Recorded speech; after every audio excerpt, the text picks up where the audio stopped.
Avec nous aujourd'hui, une femme dont j'ai entendu parler, je vais raconter dans quelles circonstances j'ai entendu parler d'elle. Elle s'appelle Odile Rougeol et c'est une entrepreneuse de haut vol et qui a une histoire assez originale à raconter dans la mesure où elle était pendant très très longtemps salariée. Bonjour Odile. Bonjour, merci pour votre accueil. Ben merci à vous d'être avec nous parce que je suis sûr que vous avez plein de choses intéressantes à raconter pour ceux qui nous écoutent, ceux qui nous regardent, parce que vous savez que en dehors de la vidéo, cette émission est également diffusée en podcast audio. On va faire comme on fait toujours dans cette émission, Odile.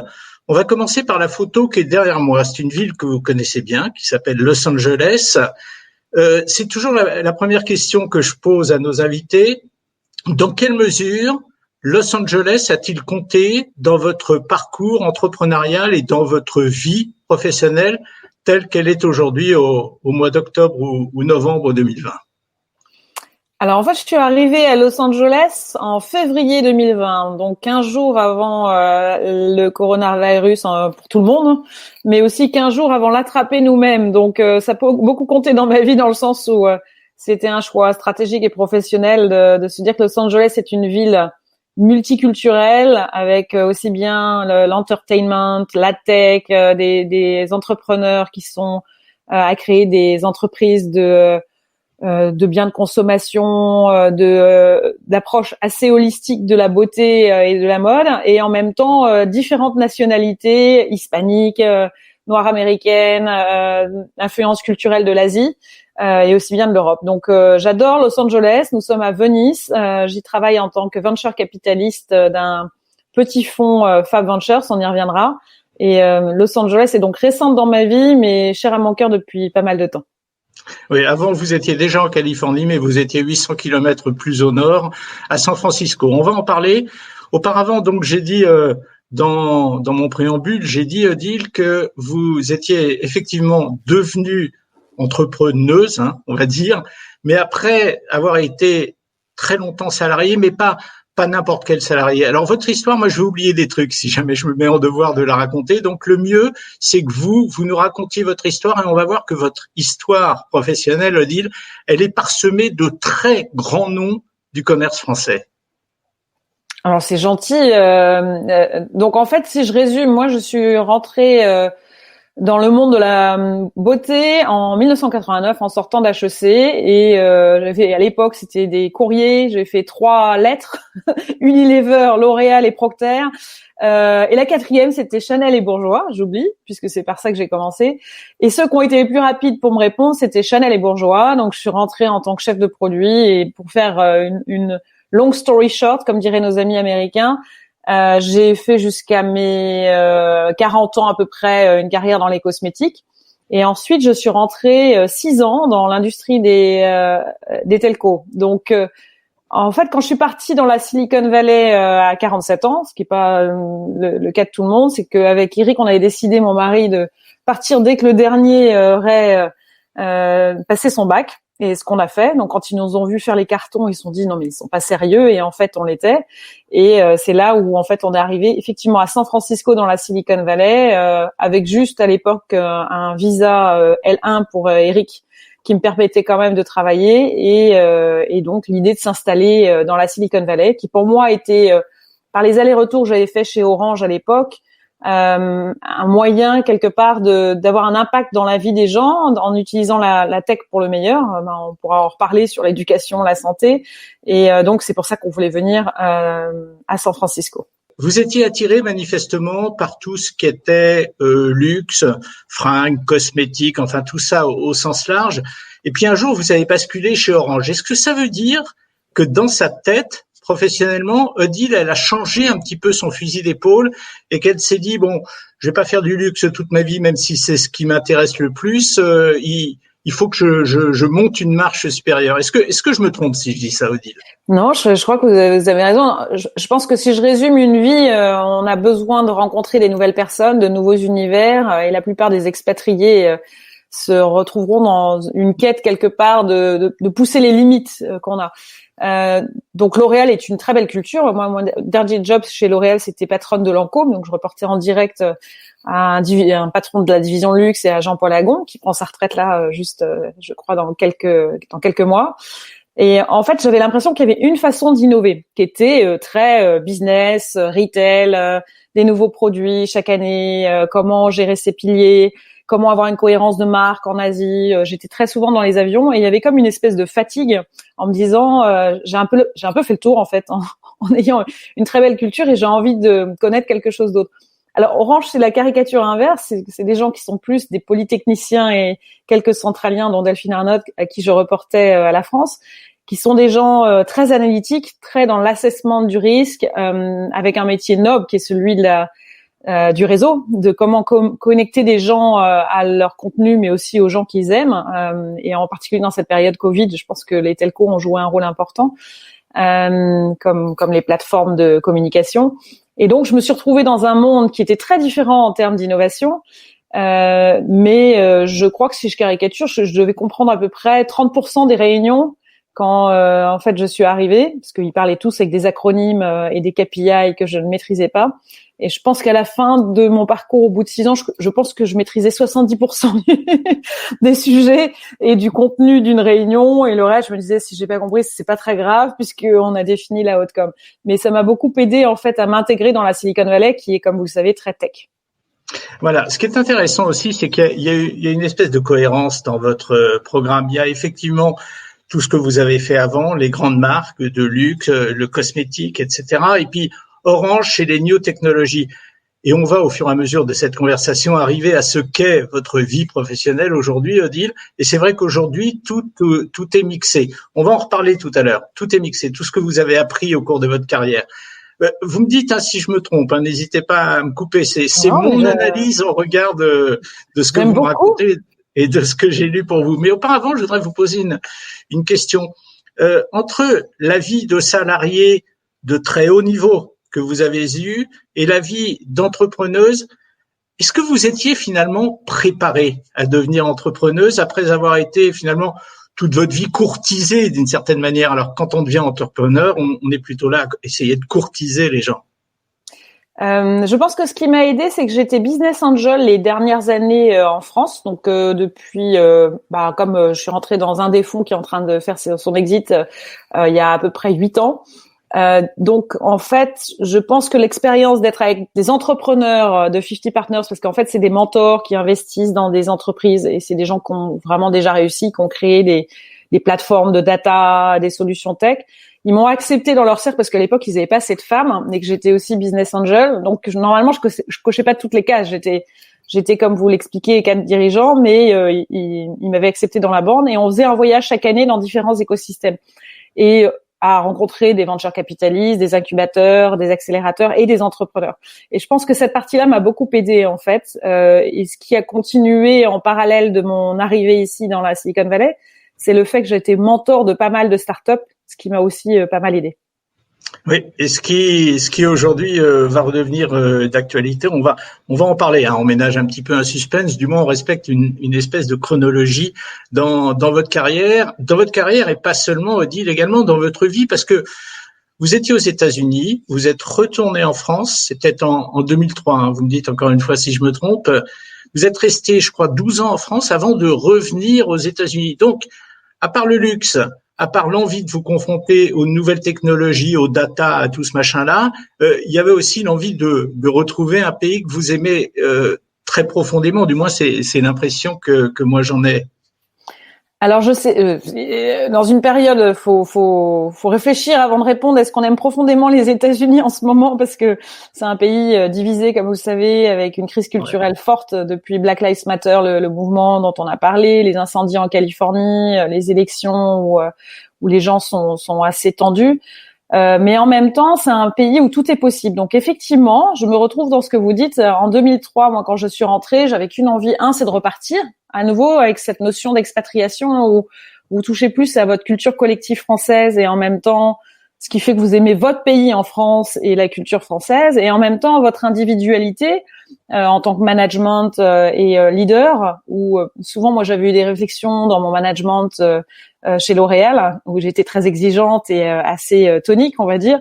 Et chez Orange, qui était, quand je suis arrivée en 2009, en pleine crise sociale, avec le départ de Didier Lombard et Louis-Pierre Vénès, l'arrivée de Stéphane Richard, Delphine Ernotte reprenant la France, une espèce de crise collective. Donc, où vous vous posez beaucoup plus de questions sur votre impact individuel. Et je pense qu'en fait, on est resté pour nos enfants très très simplement les 12 ans, parce que chaque fois qu'on les testait en disant tiens, on pourrait partir à Hong Kong, on pourrait partir à Shanghai, on pourrait partir à Londres. Chaque fois, il y en avait un des deux qui soit était amoureux, soit avait sa bande de copains de jeux vidéo, et on sentait qu'on les mettait en désarroi par rapport à leur vie. Et j'ai beaucoup d'amis qui ont fait le choix inverse et qui regrettent un petit peu quand on voit les jeunes adultes. Moi, mes 2 enfants, pour y revenir, ils sont venus tous les 2 en Californie. Il y en a un à San Francisco qui commence sa carrière dans la tech après un PhD qui vient de dropper en plein Covid à Carnegie Mellon, et de l'autre côté Oscar qui lit des scripts à Los Angeles, qui était son grand rêve de devenir producteur de cinéma. Et donc quelque part ils sont revenus aux États-Unis, mais plus tard. Ça fait une famille sympa quand même, hein, une famille originale avec des dessins et des objectifs différents.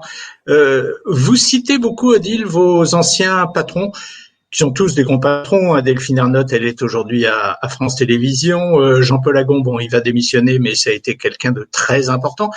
Quelle importance ont eu tous ces grands patrons dans la décision que vous avez prise de créer, parce qu'on va le dire tout de suite, on en reparlera tout à l'heure, de créer un fonds qui est destiné à aider la mode. Quelle influence ont-ils eu ces grands patrons? Est-ce que, alors sans vous brouiller, sans faire d'histoire, est-ce qu'il y en a qui ont eu plus d'influence que d'autres sur la suite de votre carrière? Bah non, ce qui est magnifique, c'est comme tout dans une vie, les rencontres de toute façon vous nourrissent et vous font grandir en tant que personne.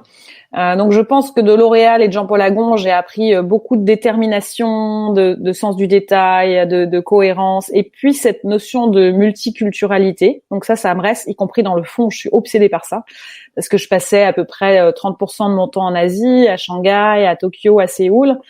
Et ça, vous pouvez pas l'oublier. Et donc cette partie-là, pour moi, c'est comme de la bicyclette.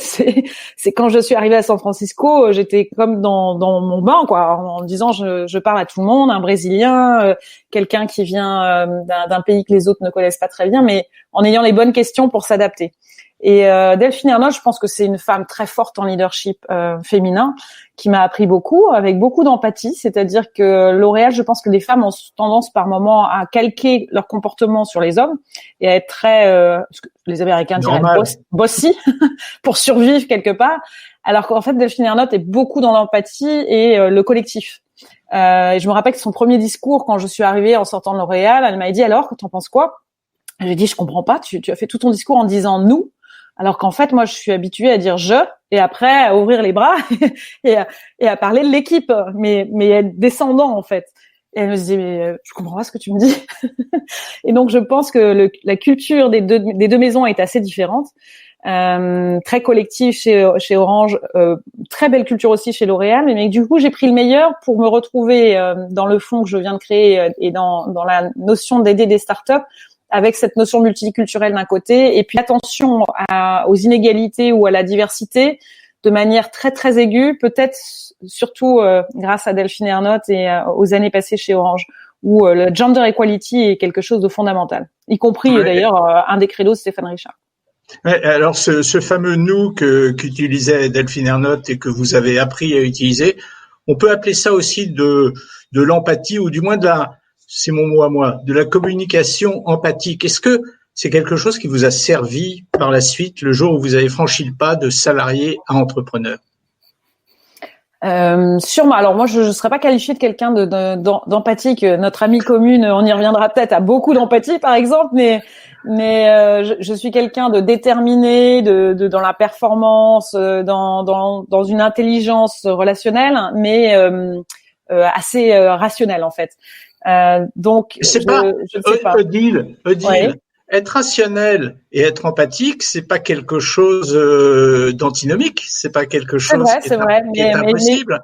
Parce que là, vous êtes en train de vous dresser un portrait de vous qui est pas très sympa, du moins c'est pas l'impression que j'ai en vous regardant. Non, les gens m'apprécient, mais vous direz pas le premier mot qui vient à Odile, c'est quelqu'un qui est absolument dans l'empathie. Ils vont venir vers moi plutôt en se disant elle va nous aider dans un insight pour une entreprise, ou ou pour nous. Et après, il y a une fidélité dans mon comportement qui fait que les gens reviennent et que j'ai aucun problème avec les startups. Ils apprécient, mais je me définirais pas par ce mot-là en tout cas. Voilà. Bien.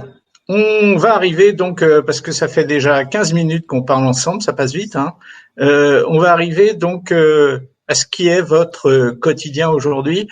Moi, je suis impressionné quand même parce que il y a une part de risque dans ce que vous avez fait, même si c'est un risque calculé au regard de toute l'expérience que vous avez acquise auparavant. Il y a quand même un risque. Est-ce que vous avez hésité longtemps avant de franchir le pas pour créer votre entreprise? En l'occurrence, qui est une entreprise particulière, on va en reparler, un fonds effectivement. Mais est-ce que vous avez hésité? Est-ce que vous avez eu un moment de trouille en vous disant est-ce que je fais pas une connerie, quoi? Non, mais j'ai jamais vraiment. Alors là, pour le coup, la personne rationnelle et qui analyse ne calcule pas vraiment les risques.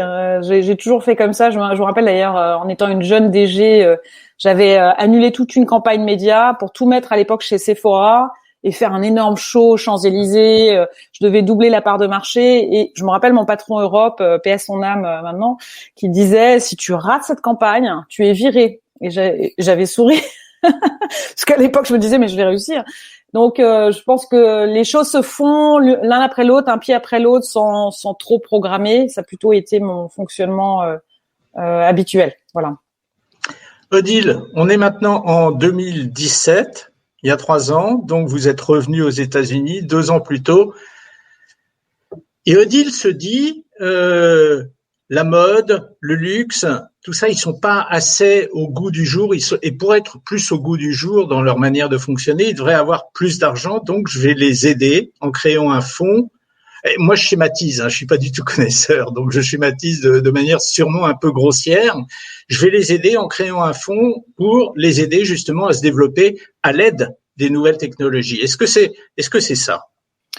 Alors, je sais pas si ça sera un jugement sur le fait, parce que j'ai beaucoup de respect pour les grandes maisons cosmétiques dont j'ai fait partie et que je côtoie régulièrement. Je pense que c'était plutôt cette notion de diversité dans la Silicon Valley qui m'a beaucoup déçue, parce que quand je suis arrivée, j'étais peut-être avec les référents américains vus de New York. C'est-à-dire qu'en 2001-2003, quand j'ai passé 2 ans, on avait un espèce de pipeline avec des quotas pour être sûr que les femmes étaient mises en avant et qu'on faisait attention à leur carrière. Pareil sur les minorités. Donc il y avait une très grande attention qui m'avait impressionnée, même si l'Europe, comme vous savez, a des quotas pour les boards, a aussi joué ce rôle-là. Et je pensais que la Silicon Valley, très naïvement, était encore plus avancée, et pas du tout. C'est-à-dire que Sheryl Sandberg, qui pour moi à l'époque était un modèle au moment d'écrire le bouquin Lean In, il y en a pas beaucoup. Même elle serait peut-être par moment à avoir certaines critiques dans la Silicon Valley en disant que pour le coup on revient à la communication empathique, mais que finalement a-t-elle fait beaucoup de choses pour la tech avec une vraie progression par exemple de Facebook par rapport aux critères dont on parle. Je crois qu'il y a à peu près 15% de femmes dans ces entreprises. Alors après, on peut toujours dire que les femmes vont pas vers des carrières scientifiques et qu'elles sont pas toutes matheuses et à faire de la computer science. Mais en même temps, par rapport à la démarche qu'avait Orange ou Delphine Arnott, tous les matins quand elle se levait et qu'elle parlait de talent, identifier les femmes et à profil comparable, privilégier une femme, en particulier dans les filières techniques, j'ai pas trouvé du tout qu'il y avait cette approche. Et si je reviens en start-up, je crois que ce qui m'a le plus choqué aussi, c'était le fait que les hommes blancs ayant fait Stanford et Palantir levaient en 10 slides sur un deck, alors que une femme noire ou latina ayant plutôt un mélange de tech, de data, mais aussi des biens ou des services et quelque chose de peut-être plus compliqué pour des investisseurs de SaaS ou de B2B, ne trouvaient pas d'argent, puisque ces entrepreneurs qui ont réussi sont quand même le nerf de la guerre de la Silicon Valley, puisqu'ils réinvestissent en seed pour aider des startups. Et qu'en fait, je me suis dit, il y a un gros trou dans la raquette, c'est toutes les entreprises de mode et de beauté qui se créent dans la Californie et qui ne trouvent pas d'argent avant de faire 2 millions de revenus. Donc c'était vraiment, j'ai identifié un besoin en rencontrant ces gens-là dans une communauté que j'avais créée et en me disant, finalement, si j'arrive à lever en utilisant mon réseau des grandes corporations, des family office que je connais et des business angels, ça peut peut-être aider des gens. Alors, identification du besoin, donc démarche intellectuelle, et puis 2017, donc création de ce fonds, les mains dans le cambouis, utilisation du carnet d'adresses, utilisation du réseau. Quel souvenir vous avez de ces jours, Odile, finalement, parce que c'est des jours uniques que vous avez connus dans votre vie, le jour où vous avez créé votre société. Vous n'en aviez jamais connu avant. Quel souvenir vous en gardez, Odile? Alors, il y a toujours les moments de doute. C'est comme un entrepreneur. Je trouve Même que chez vous? je pense que les venture capitalistes se qualifieraient pas d'entrepreneurs. Ils pensent que les entrepreneurs ont une vie beaucoup plus difficile que la leur, puisque la plupart des venture capitalistes rencontrent 80% des projets qui laissent de côté et investissent peut-être dans 1% des 20 projets qu'ils ont mieux analysés et coachés et guidés. Mais en même temps, lever un fonds prend du temps. Tout le monde m'avait dit 24 mois. Je crois que j'ai dû mettre 18 mois. J'ai signé en plein Covid en mai. Voilà, il y a toujours des moments où vous dites mais est-ce que je vais y arriver ou pas. Et je pense qu'en fait, quand vous apportez une valeur ajoutée qui est perçue et que vous raisonnez sur un écosystème où clairement votre positionnement montre que vous avez compris que vous êtes sur des choses que vous maîtrisez. Vous avez un désavantage parce que vous n'êtes pas de Sequoia, Andreessen en train de lever votre propre fonds. Ça peut aider.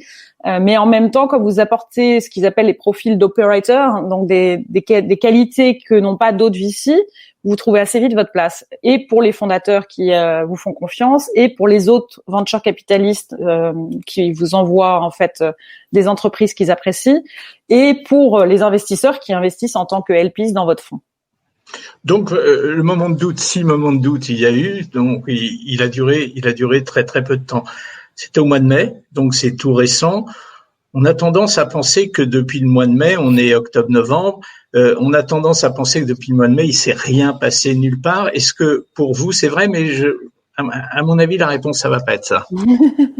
Non, en fait, du coup, comme je connaissais beaucoup de gens, à nouveau, j'ai beaucoup de chance. La Californie est un endroit où il se passe beaucoup de choses entre les données, en fait, la data, le fait que beaucoup d'entreprises utilisent la technologie pour mieux connaître leurs clients et mieux les servir, et en même temps, ce que j'appelle les purpose-driven founders, des entrepreneurs qui veulent fixer un problème et le résoudre.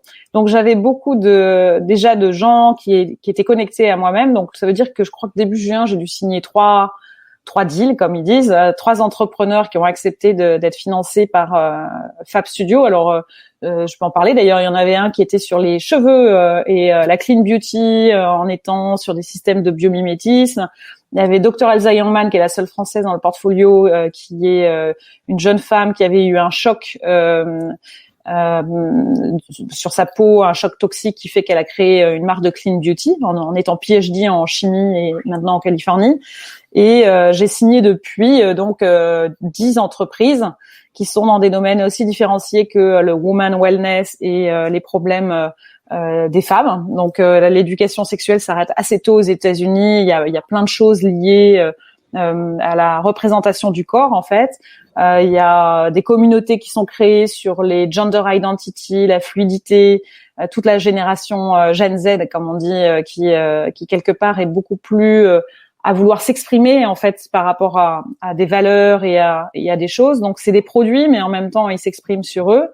Et enfin sur la mode, en fait j'ai investi dans 2 entreprises qui sont sur ce que j'appelle la conscious fashion, qui est comment à prendre en compte le fait qu'on peut recycler ses produits, recycler ses vêtements. Comme vous le savez, l'industrie la mode est très polluante, on dit d'ailleurs. J'arrive à parler français. Moi, les deux me vont. En utilisant de la chimie, en utilisant beaucoup d'eau et en ayant beaucoup de vêtements qui finissent en fait à dégrader les océans et la planète. Et en fait, j'ai investi dans une marque qui crée des produits biodégradables, donc des tissus qui vont remplacer le nylon et le polyester, qui s'appelle Kintra Fibers, et une autre qui est sur des sneakers, donc des tennis recyclables, qui utilisent 2 matériaux au lieu de 17 et qui de A à Z pensent le procédé pour remplacer les tennis. Je crois qu'en fait, sur la génération Gen Z, ils ont 18 paires dans leur placard qu'ils osent pas jeter parce qu'ils se disent tous que ça sert à rien de les donner à des non-profits, mais en même temps que ils savent pas très bien ce qui va se passer s'ils les mettent à la poubelle. Donc ils les gardent dans leur placard, mais à un moment, il y a quand même un vrai problème de ces fameuses tennis qui, comme vous le savez, sont une grande mode pour la jeune population. Oui, je sais.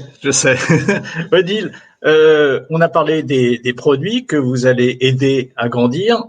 J'aimerais qu'on parle de chiffres maintenant. Je sais que vous n'êtes pas forcément hostile. Il y a des gens, ils sont un peu figés par les chiffres. J'ai l'impression, après avoir lu pas mal de choses sur vous, que vous n'êtes pas hostile à parler de chiffres. Aujourd'hui, combien avez-vous réussi à lever? Quel est votre objectif? Et quel est le ticket moyen que vous allez donner il ne doit pas y avoir de ticket moyen d'ailleurs, c'est une bêtise que je dis, mais quel est, s'il y en a un, le ticket moyen que vous allez donner à des entreprises? Alors, on peut pas tout dire, mais l'ambition du fonds, c'est de 10 millions. Il y a eu un first closing dont on parlait en mai. Et en fait, le ticket moyen est à peu près de $250,000. Donc, en fait, quand on parle de pré-seed, seed, c'est vraiment la logique. On peut aller jusqu'à un demi-million, mais le ticket moyen est de $250,000. Ce qui fait qu'on se compare presque à des gros business angels. On est juste avant des VC qui eux-mêmes mettraient des tickets d'1 million. Et souvent, quand je rentre dans le tour de table, j'ai à côté de moi des gens qui ont mis beaucoup plus. Là, mon dernier investissement, c'est pour du skincare, pour à nouveau la génération Z. Je suis très obsédée par la jeune génération. Ça doit être mon côté l'oréalien. C'est les futurs clients. Et donc, j'ai dû mettre un montant et un VC m'a suivi, alors que le produit n'est pas encore lancé, en mettant 5 fois le montant que j'ai mis, en se disant si Odile a investi, le produit n'est pas lancé, mais c'est bien. Donc, on y va. Voilà. Odile, je voudrais vous poser une question. Vous avez fait le choix de revenir aux États-Unis alors que vous avez une carrière exceptionnelle en France et une carrière exceptionnelle en tant que femme cadre de très très haut niveau. On peut citer des filles comme Patricia Barbizet, des filles comme Anne Lauvergeon, des filles qui ont réussi. Est-ce que vous vous identifieriez à des filles comme ça, ou est-ce que le fait de retourner aux États-Unis, finalement, vous voulez dire que c'est pas forcément ce que vous souhaitiez dans votre vie et dans votre tête? Oh non, à nouveau, il n'y a pas de jugement. Je pense Patricia Barbizet, j'ai eu l'occasion de la rencontrer à des. Moi, je la connais bien. Ouais, à des ventes d'Yves Saint Laurent, puisque comme vous savez, elle était très liée à Artemis. Je pense que chacun a besoin de se construire dans la durée. Et moi, j'ai toujours été quelqu'un qui allait très vite. Je crois que j'étais la plus jeune DG à l'époque d'une grande marque chez L'Oréal que j'ai dû prendre à 37 ans. Normalement, c'est plutôt des jobs que vous avez vers 47 ans. Donc, à un moment, quand vous avez eu la chance d'aller très vite, vous dites, bon, qu'est-ce que je fais après? Je me voyais pas continuer toujours dans un même environnement. Donc, le 440 est quelque part avec une culture particulière et je me voyais pas finir dans un COMEX pour les 15 dernières années de ma vie. Mais à nouveau, je pense que chacun réussit dans ce qu'il aime faire. Et je me disais que je serais plus douée, à nouveau en parlant de ce relationnel, je suis pas une diplomate extraordinaire. Je pense que j'ai plus ce côté entrepreneurial. Si Delphine ou Jean-Paul me décrivaient, ils se retrouveraient sur l'idée que j'aime bien défricher, que j'aime bien accompagner des gens, et en particulier quand j'ai une relation bienveillante avec eux dans la durée, que ça les aide beaucoup. Est-ce que vous vous éclatez aujourd'hui dans votre quotidien professionnel? C'est un bon terme, j'aime bien. Oui. Donc vous vous éclatez. Il y a une certaine liberté, c'est sûr. Il y a un stress que vous décrivez qui est, vous savez pas toujours de quoi il fait le lendemain ou dans 3 mois. Dans une période de Covid, je pense que beaucoup de gens diraient, je m'y retrouve aussi. Beaucoup de gens se savent pas aux États-Unis si ils passent Thanksgiving en famille ou s'ils restent chez eux, etc. Donc je pense que on se retrouve tous quelque part dans un temps qui est beaucoup moins planifié. Donc ça, c'est le grand choc par rapport à être 4 dirigeants dans une grande maison ou dans une culture de groupe, parce que vous avez souvent vos voyages prévus à 6 mois, voire à 12 mois.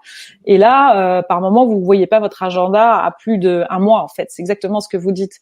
Mais je pense d'une autre manière, c'est vous qui choisissez avec qui vous allez interagir. Je pense à nouveau, souvent les gens me demandent, mais comment tu choisis les entreprises dans lesquelles tu investis? Évidemment, il faut une grande idée, une catégorie qui peut se développer. Il faut pas que ça soit trop petit. Il faut qu'il n'y ait pas encore trop de concurrents, mais aussi, avant tout, vous choisissez un homme ou une femme en qui vous croyez pour les 7 à 10 ans à venir, puisque c'est à peu près le taux de retour sur investissement pour un fonds. Odile, ça fait 29 minutes qu'on parle ensemble. Il est prévu qu'on soit ensemble pour 30 minutes. Si on déborde de quelques secondes, c'est pas très grave. Je voudrais vous poser une question et revenir sur une phrase que vous avez dite. Je l'ai lue. Et j'aimerais que vous précisiez ce qu'elle veut dire, cette phrase, et qu'est-ce qu'elle traduit de ce que vous avez dans la tête. Vous avez dit un jour, Odile, la beauté et la mode doivent aider à exprimer votre singularité. Qu'est-ce que ça veut dire? En fait, Le métier de la beauté, quand je suis arrivée chez Orange, les gens me disaient ah bon, mais tu faisais des rouges à lèvres et des parfums avec un petit côté. Nous, on s'occupe des réseaux et on connecte les gens. Je pense qu'on est sur la confiance en soi, en fait, l'apparence. Là, par exemple, je suis retournée chez le coiffeur. J'avais pas eu de coiffeur depuis 3 mois et j'étais vraiment contente en sortant, en disant ah j'ai enfin une couleur, j'ai enfin une coupe, j'ai plus ma queue de cheval que j'ai dû avoir pendant 3 mois. Je pense que ça permet d'exprimer les choses sur soi, ce que je dirais le self-expression, et 2, on est vraiment sur la confiance en soi et comment connecter à soi-même et avec les autres. Donc c'est le métier de la beauté et de la mode pour moi. Odile Roujol était notre invitée après une carrière au plus haut niveau comme cadre dirigeante en France. Elle a choisi de retourner dans un pays qu'elle aimait. Elle a choisi d'aider les gens à développer leur entreprise. De cette manière, elle est devenue quand même une entrepreneuse. Odile, ça a été super cette demi-heure qu'on a passée ensemble et merci d'avoir été avec nous. Merci pour votre accueil et j'adore le fond que vous avez mis derrière. J'ai l'impression que je vais revenir à LA très vite là. Ah bah oui. Je dirais que LA vous attend certainement. C'est ça. Donc faites pas attendre trop longtemps. Merci Odile. Merci. Et peut-être à une prochaine fois. Salut. Merci. Au revoir.